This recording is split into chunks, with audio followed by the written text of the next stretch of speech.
afternoon, everybody, and welcome to Rio Bravo Fine Art Gallery. I'm Carrie Jagger-Gustin. I'm your current Arts Council President. We're very honored this afternoon to have an artist amongst us. She hails from Minnesota. She came in 2018. She studied art at the Art Institute International of Minnesota. Today's talk is about guiding artists with their artistic visions. Kate is one of our own, valued Arts Council member. Please welcome, ladies and gentlemen, Kate Keke Hall.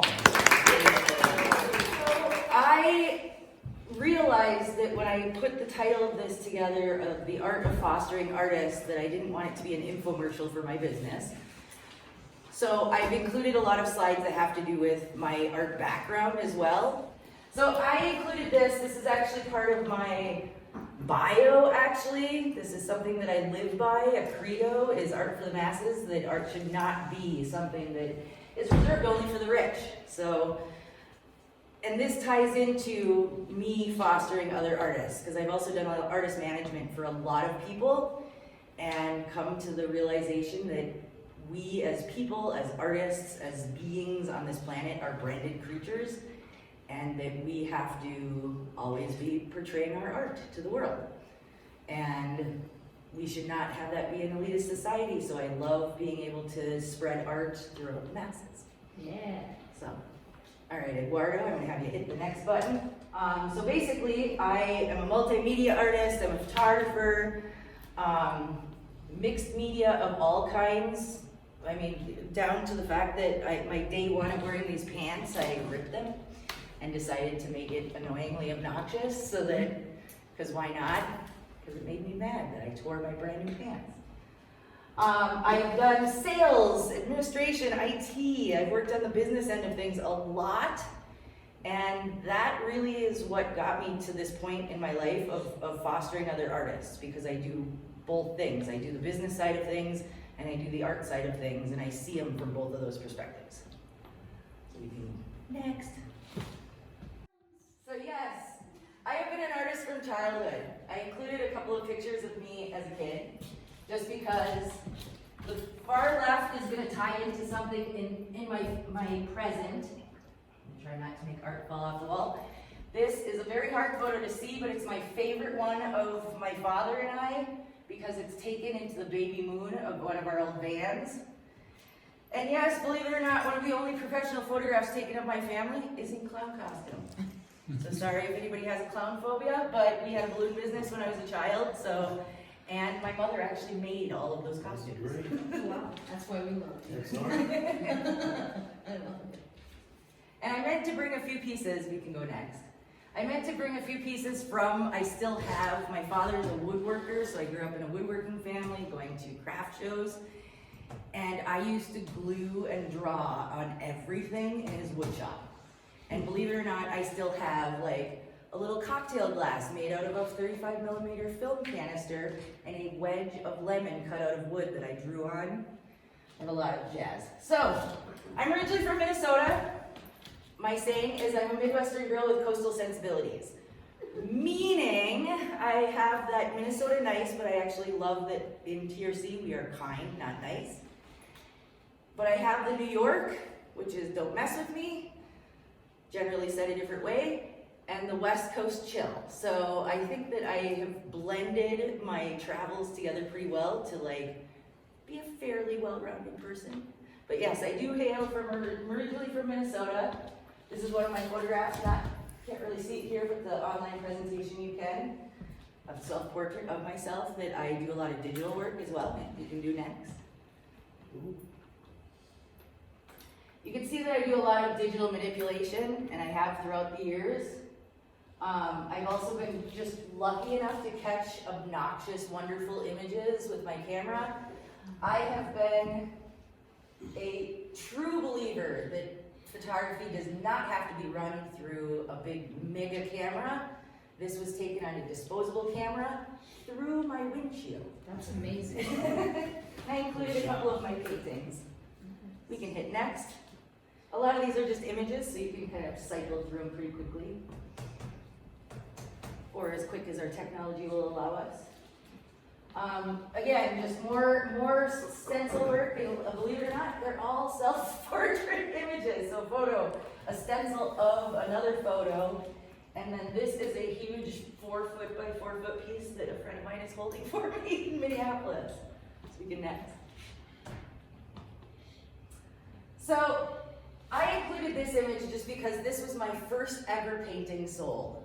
And it pretty much encapsulates my work, is the fact that I make use of items that don't make sense. So I had broken canvas at work, because I worked at an art supply store, and I decided to make this heart out of sculpey with springs as arteries, and it is my caged heart, and it has a home in Minnesota. It's another one of my portraits, not of me this time. Go ahead and hit next. I do a lot of abstract. I did a whole show just on heartbreak, so you're gonna see a lot of broken heart images. I'm Scorpio, so I love deeply and breakups suck. Next. I have been a wedding photographer, not necessarily in the regular sense of it, that I primp and pose everyone, but I have been flown to a number of different places to photograph weddings, which I love because, and I also love working in trade, so you want to send me to a tropical beach for a week and take photos of your wedding? That is one of the things that I've done in my past. Next. Next. More wedding photos. So, this moves on to more of my fostering artists. So this is, and I'm going to get out of the way here, not only have I done artist management for visual artists, I've also done artist management for music artists. So everything down to booking and graphic design. I actually designed this flyer. I got very upset at a promoter. If anybody's ever worked in the music business, I know you guys have. Promoters promote a show. But the promoter for this show decided that us as artists and me as management had to make our own flyer.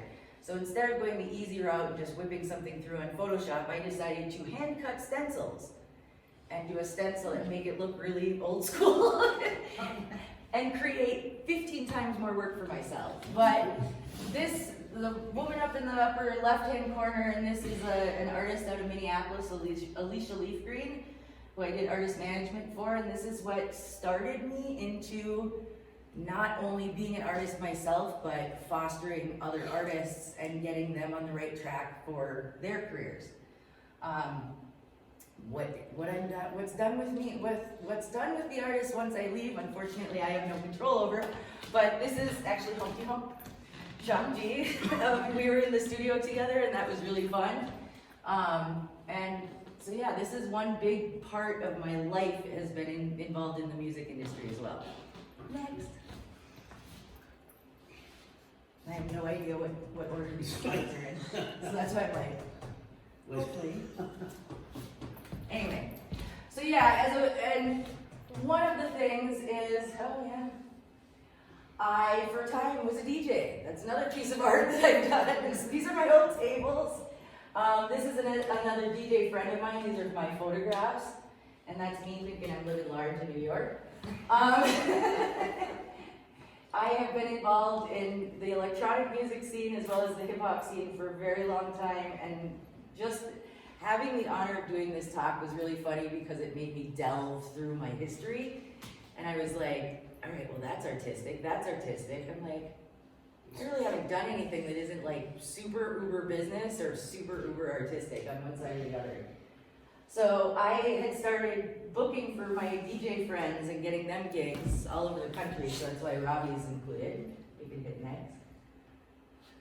And it's actually kind of funny because I was such a fan of electronic music. However, I was very judgy about electronic music, and I decided that when I'm at a show and if somebody screws up their records, it's called a train wreck. I was very judgmental about other people train wrecking their records, and I was like, well, that's unfair. I don't know how to DJ, so I taught myself how to DJ.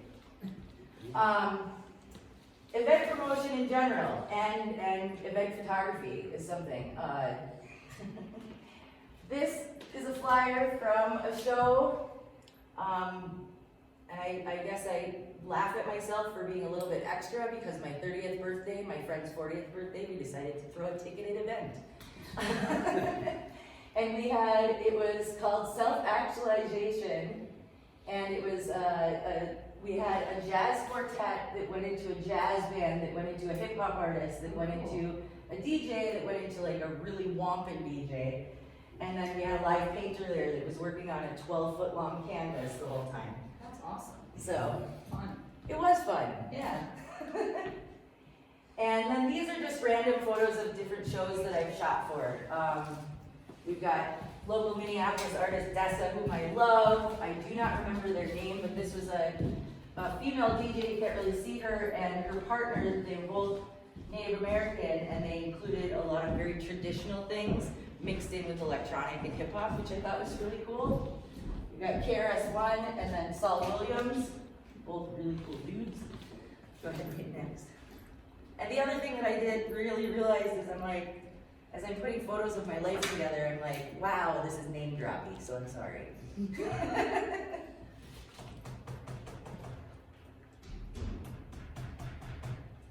So, anyway, that's part of a show flyer. This is Gallery 13 that I was in a mixed show. This is the flyer. The other part of it's still loading. I've done a lot of group shows in Minneapolis, which were always really fun. There we go. One of the techniques that I started doing was actually photos on canvas, so it's a gel transfer medium. I giggle at this photograph immensely because it's kind of hard to see here, but the pieces here and the pieces here, the person taking this photo, that's them. The person taking on this side, that's their pieces. So I had my models at my show taking pictures of their pictures, which I thought was kind of quirky and fun. You can just keep hitting next in case it takes forever to load. So Cult Status Gallery was another gallery that I was involved in Minneapolis. I was part of the Cult Sisters group. This was really fun to freak out my religious family members with because they thought that I was somehow actually involved in a cult. Especially when I had the nun as a bumper sticker on my car for quite a long time. I included some of my photos of process, but they're kind of hard to see, other than my spray painted thumb. One of the other artists that I worked for, it's okay, I did a lot of stencil cutting for. So not only did I do booking and artist management for him, but I was also his master stencil cutter. And I do not do that as a service because it sucks. A friend of mine, and actually my tattoo artist, has immortalized me too many times to don't know in cartoon form. Some of them inappropriate, so I did not include them on my slideshow. Another thing, this next slide that's loading is actually, in events, I have been obsessed with photo booth my entire life. So a lot, you went ahead, that's it, don't try to go back. I've been obsessed with photo booth for a very long time. So I've taken photo booth pictures, I've encouraged people to get into photo booths, I have taken my photo booth photos and put them on canvas. This is a very classy image of me at one of my group shows, and yes, I just realized that's a flask. This is, actually, I did bring this, I'll pass it around. One of the series that I worked on that I got highly obsessed about, and a lot of you in this room are artists, and I know that you guys will get stuck on something, is pipes. And I know it sounds very strange, but I was living in Minneapolis, I was traveling to major cities around the world, and I was noticing these little itty bitty pipes springing up from everywhere in major metropolitans. Here, I'll walk it over. So I started a photo series called Urban Flora, and this is a whole wall of my series. This is me prepping my art, yes, in my bathroom sink.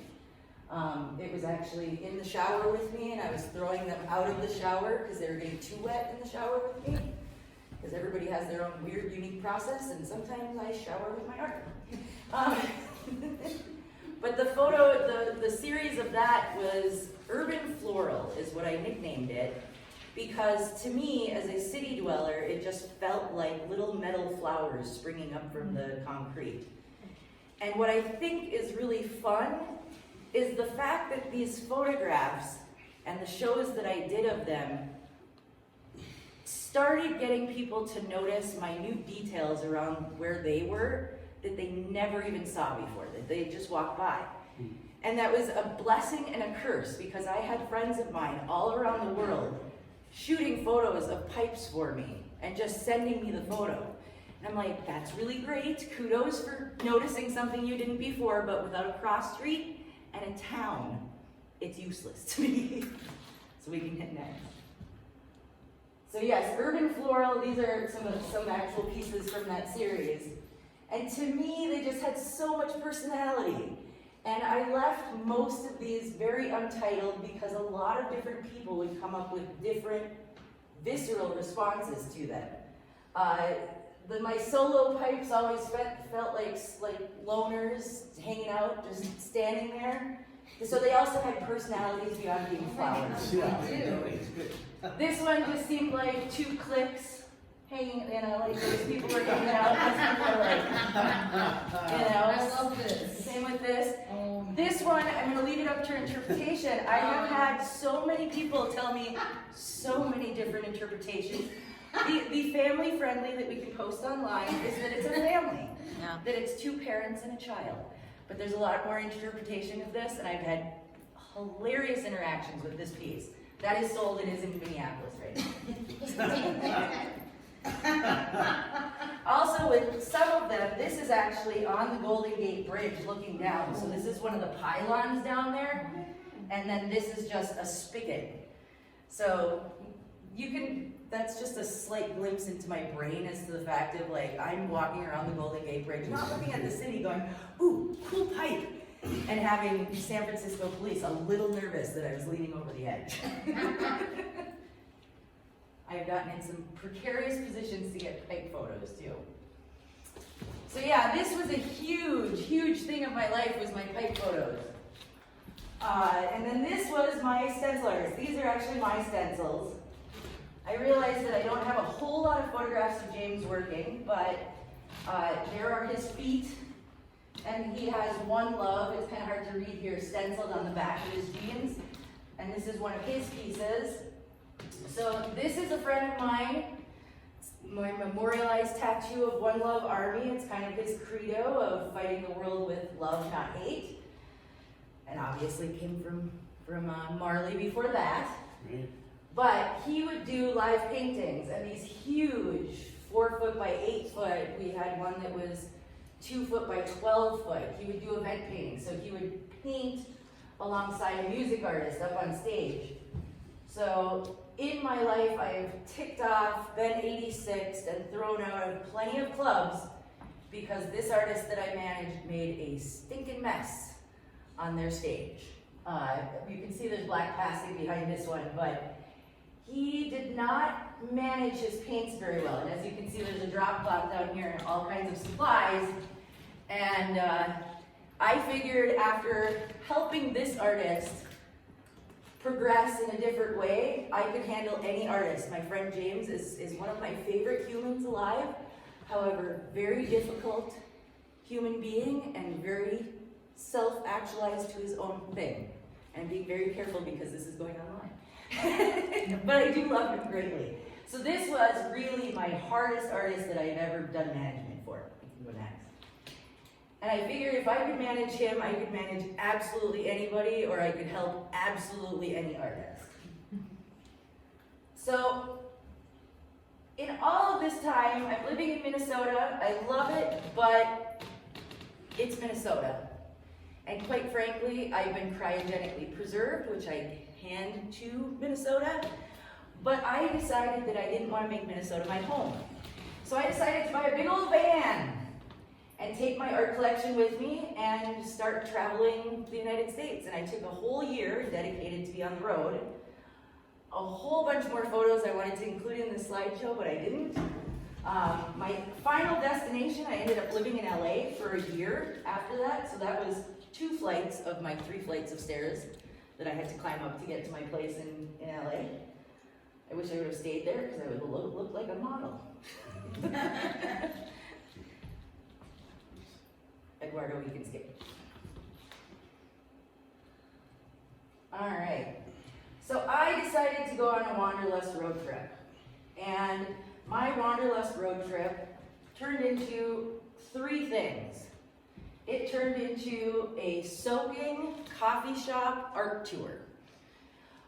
And I didn't realize that this was gonna happen. I had other plans for myself, mainly to find a home. But the one thing that this slow moving slide is gonna show you is that soaking has been a part of my life for a very long time, and I'm obsessed with it. So it makes complete sense that I'm here. This is Ore Hot Springs, and these other 2 photos, we can skip another one. These other 2 photos are me soaking in different places along the coast of California, and literally I just searched for the best coffee and the best hot springs. Oh, other side. One more. So one part of my road trip, which will load here in a moment, like I said, art trip as well. One of the very wacky things that I got to partake in was the San Francisco Chinese New Year Parade. I got hired to paint floats. So it was the year of the snake.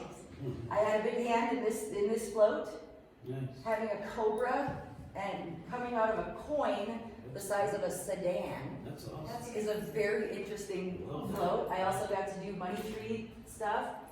If anybody ever if you need a float painted for Fiesta, I will instruct you how to do it. You heard it from Kate herself.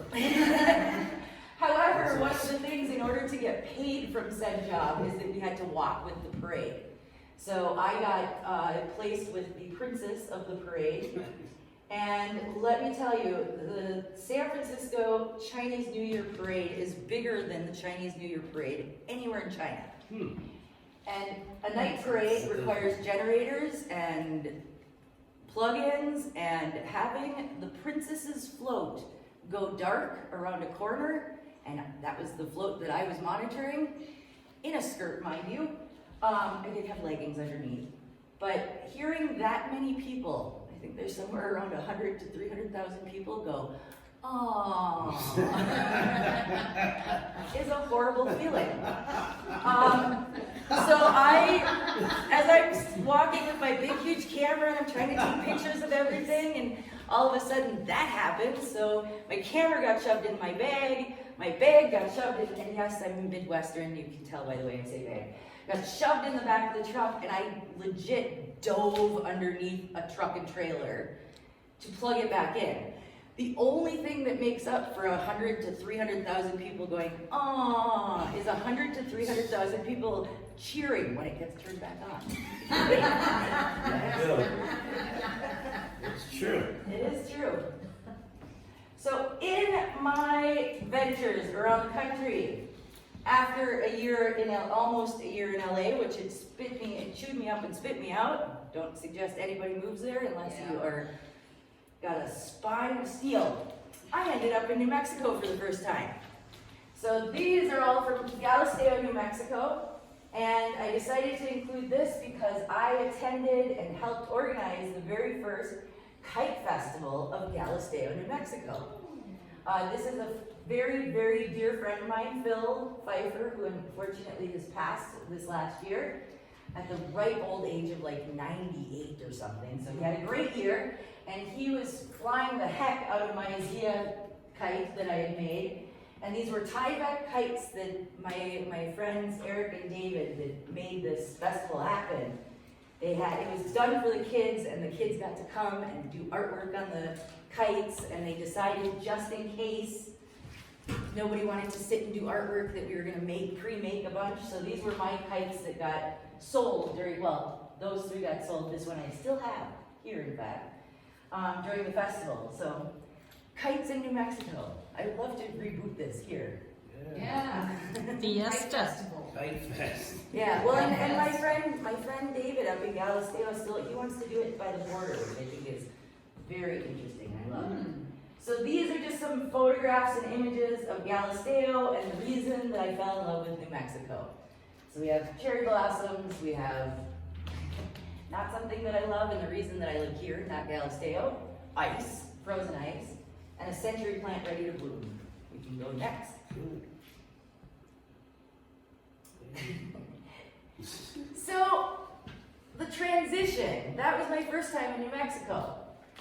I moved here from Las Vegas, Nevada, which is so funny that this is the only place in the world you have to make that indication of Las Vegas, Nevada.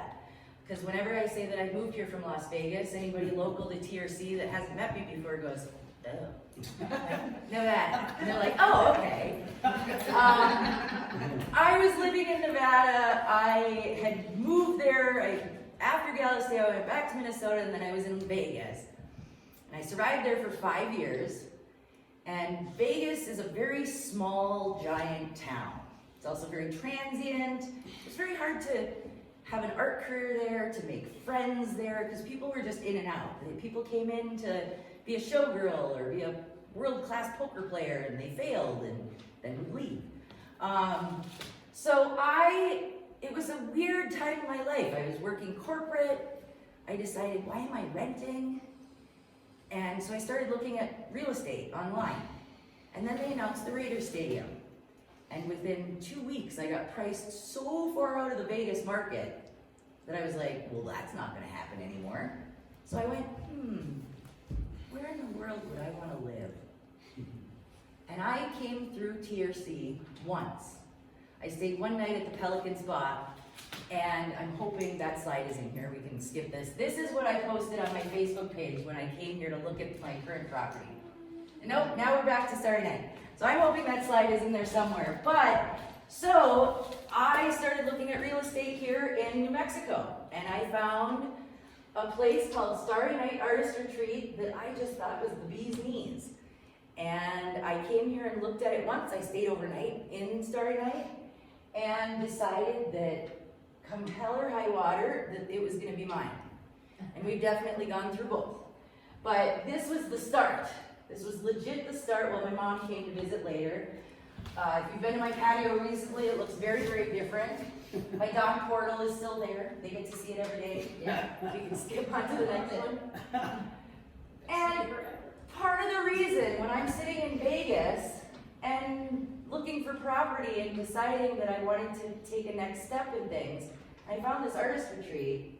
I really decided that, I excelled best at both doing art and helping other artists. And I thought, what a better thing than to run an artist retreat and provide space for other people so that they can, and that's the whole title of the talk, is the art of fostering artists.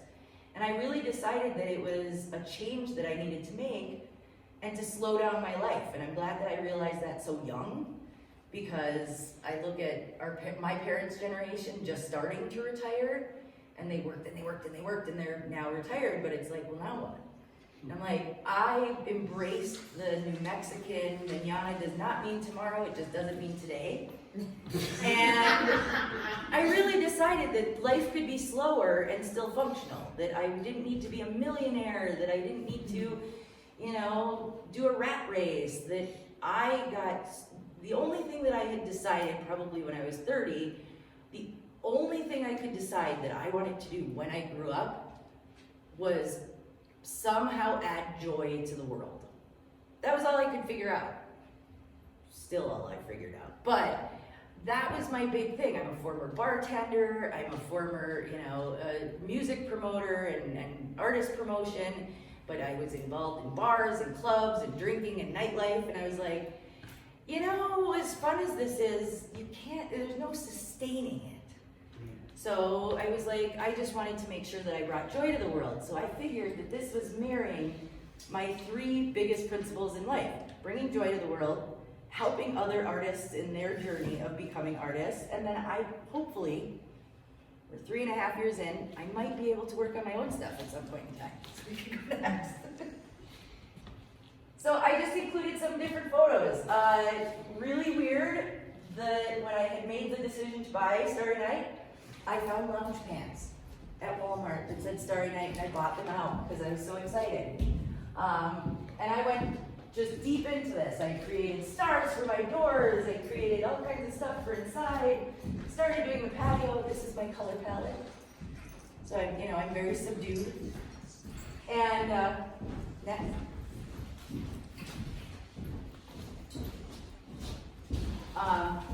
And then I realized that I got along really well in town.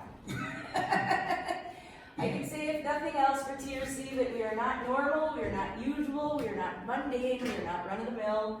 I included a small smattering of weird costumes of mine. This jolly man that you're seeing in photographs, and the helper over there, is my father. He's been here the whole time with me helping. I have a thing for costumes. This is us handing out candy on Halloween for trick or treat downtown. This was me at our last actual in-person Arts Council membership party, dressed as Elton John. Me taking care of a shop here in town. Hey, guess what? Right in this room, our mailbox project. And then I will always believe in Santa because that is my dad. I tried to keep the personal photos of just me down. You can go to the next one.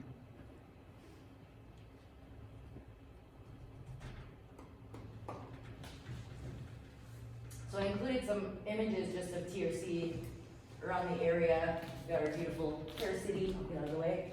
Oh, and a second one of that one. Oops. I really decided that this is my new hometown. So I'm hoping I make this more of an infomercial for TRC than for my business. But I really wanted to expose our area to other artists that are trapped in gigantic cities that don't have elbow room, that don't have room to breathe, that have to try to rent gigantic studio spaces. You can skip to the next one. And I think that our natural beauty and the desert that we live in is just such a wondrous, beautiful thing. So I was operating for about a year, and oops. And then all of a sudden, this whole global thing that we've been dealing with hit us. So the retreat shut down, like everything.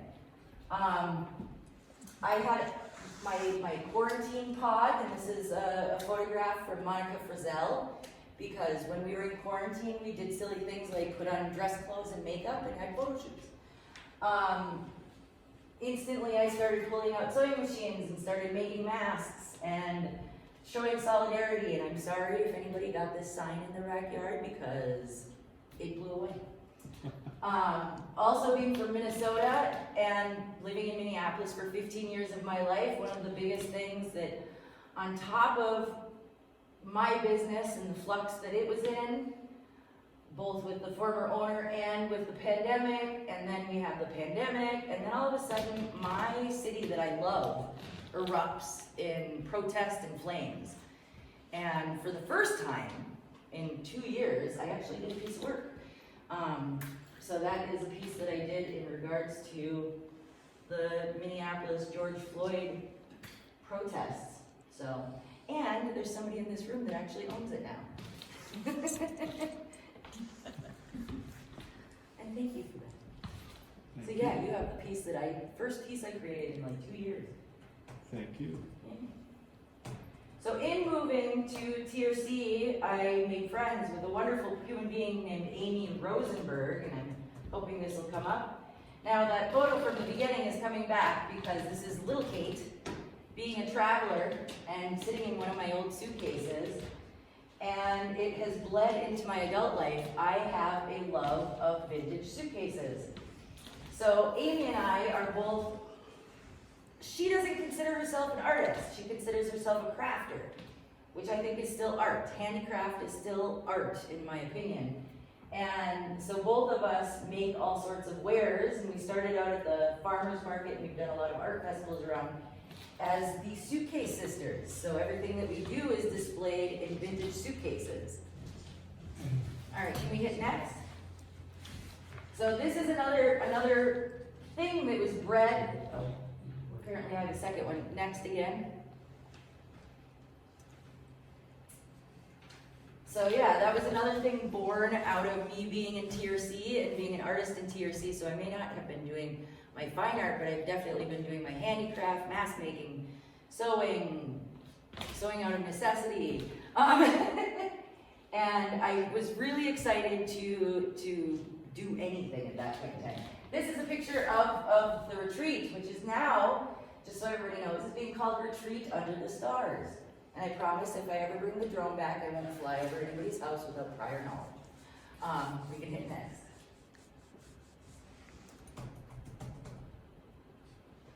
So something that you can actually see, one of the reasons that I bought this property is there's an Argosy bus in the backyard. And so, let's see, back here that you can't really see is the art studio behind the apartments. These are all studio apartments. And then this is the bus. The bus has been turned into my writer's studio. So any of the writers that are coming to the retreat have just found this to be their sanctuary. They get to go have their own little cozy nap time, typing, writing, and then in the back is the artist studio, so there's actual studio space as well.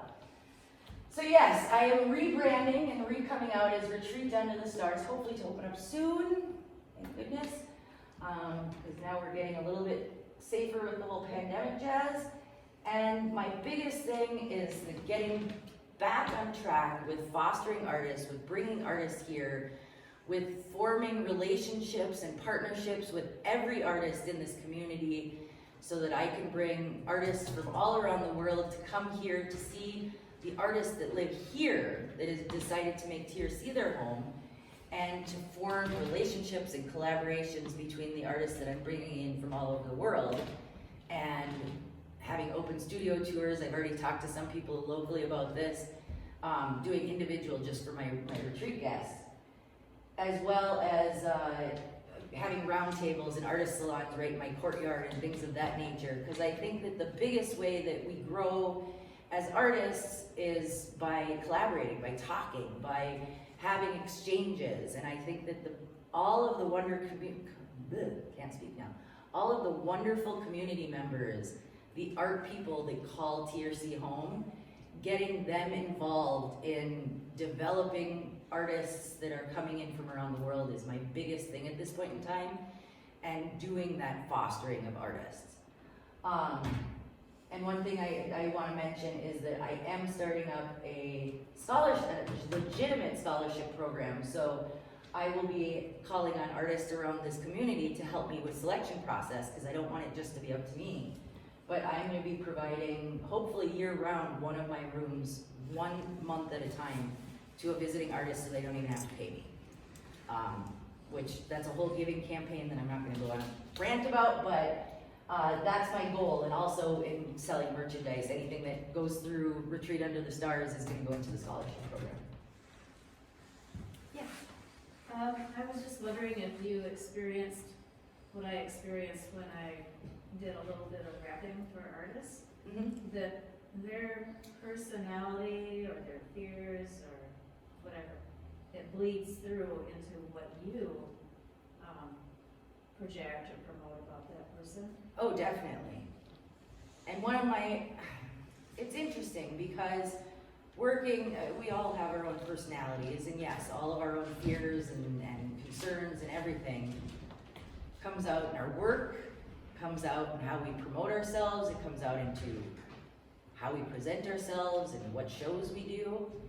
And I think that's one of the things that I've definitely helped a lot of artists with, is realizing, and this is, I have a whole philosophy about our life is now a flashcard society, and everything is just, everything's swipe.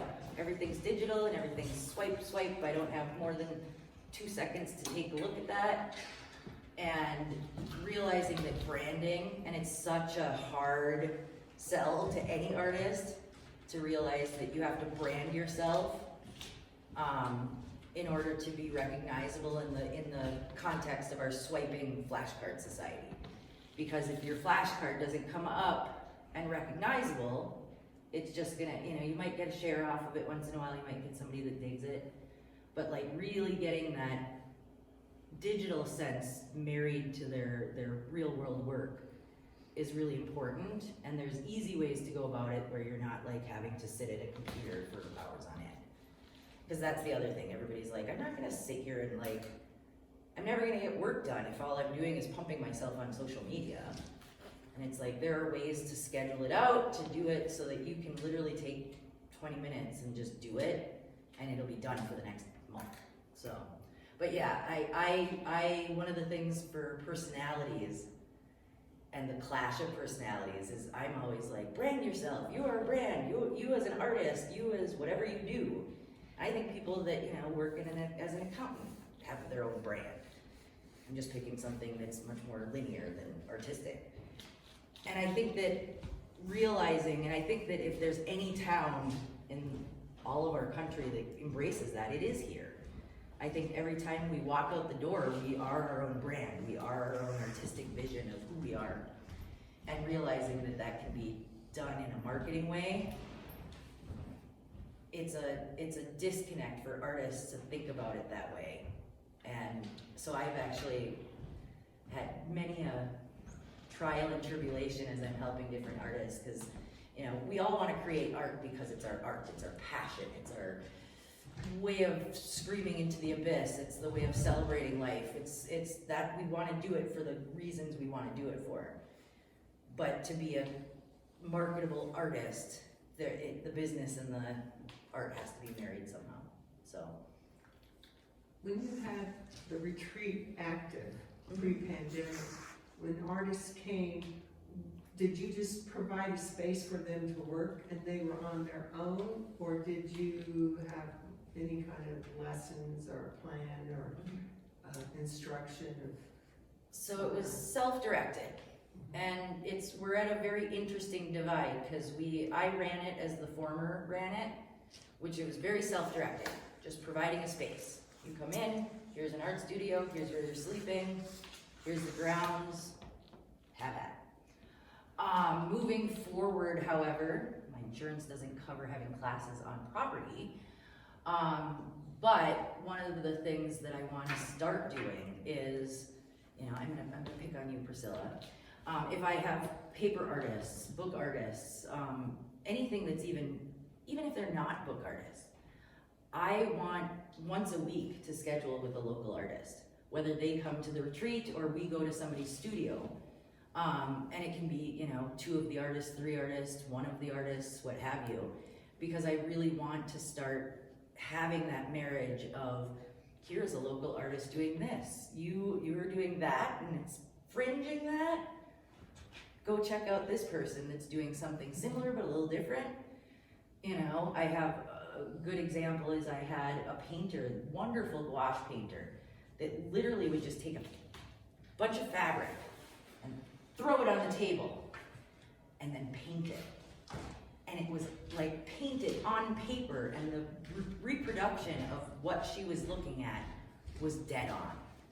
And I'm like, so that's somebody that does artistic quilting or anything with fiber arts. I want that person that is painting fabric to go check out somebody's studio that's creating art out of fabric.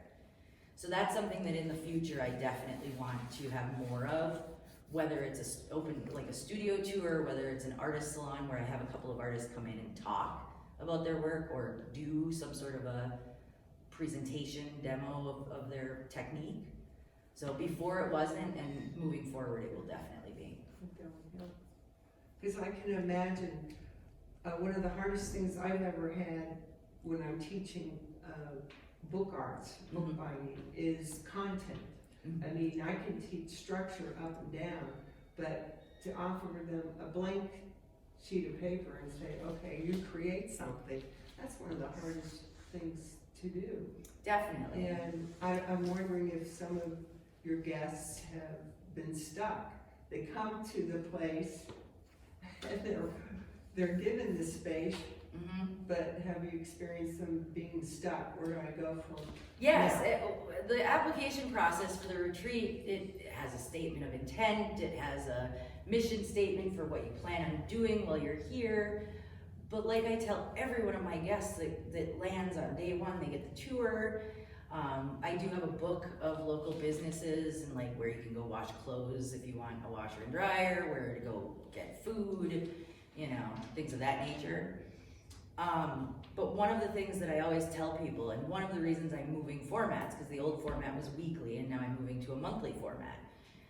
Every artist that came for a week was just like, it's not enough time. you know, I'm here for 3 days, I'm finally comfortable, I'm getting in the groove, and then I have to pack up and go.